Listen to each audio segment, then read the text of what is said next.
மீகா அதிகாரம் 3. நான் சொன்னது, யாக்கோபின் தலைவர்களே, இஸ்ரவேல் வம்சத்து அதிபதிகளே, நியாயம் இன்னதென்று அறிவது உங்களுக்கு அல்லவோ அடுத்தது.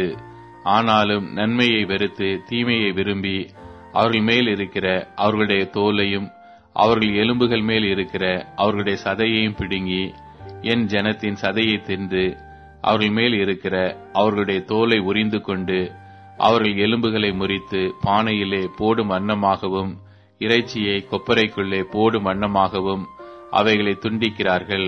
அப்பொழுது அவர்கள் கர்த்தரை நோக்கி கூப்பிடுவார்கள். ஆனாலும் அவர்கள் தங்கள் கிரியைகளில் பொல்லாதவர்கள் ஆனபடியினால் அவர் அவர்களுக்கு மறு உத்தரவு கொடாமல் தமது முகத்தை அக்காலத்திலே அவர்களுக்கு மறைத்துக் கொள்வார்.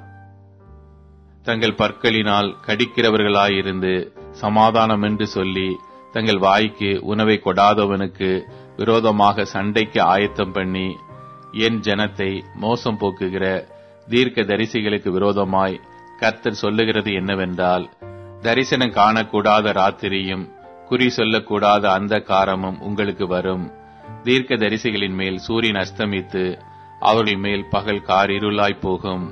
தரிசனம் பார்க்கிறவர்கள் வெட்கி குறி சொல்லுகிறவர்கள் நாணி உத்தரவு கொடுக்கிற தேவன் இல்லாததினால் அவர்கள் எல்லாரும் தங்கள் வாயை மூடுவார்கள். நானோ யாக்கோபுக்கு அவன் மீறுதலையும் இஸ்ரவேலுக்கு அவன் பாவத்தையும் அறிவிக்கும்படி கர்த்தருடைய ஆவி அருளிய பலத்தினாலும் நியாயத்தினாலும் பராக்கிரமத்தினாலும் நிரப்பப்பட்டிருக்கிறேன்.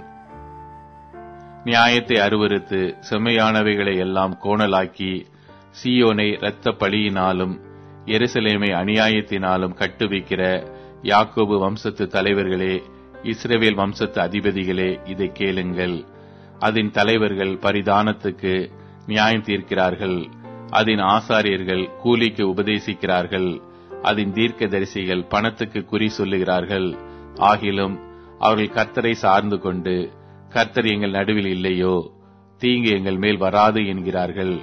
ஆகையால் உங்கள் நிமித்தம் சீயோன் வயல்வெளியைப் போல உளப்பட்டு எருசலேம் மண் மேடுகளாய்ப்போம். ஆலயத்தின் பர்வதம் காட்டு மேடுகளாய்ப்போம்.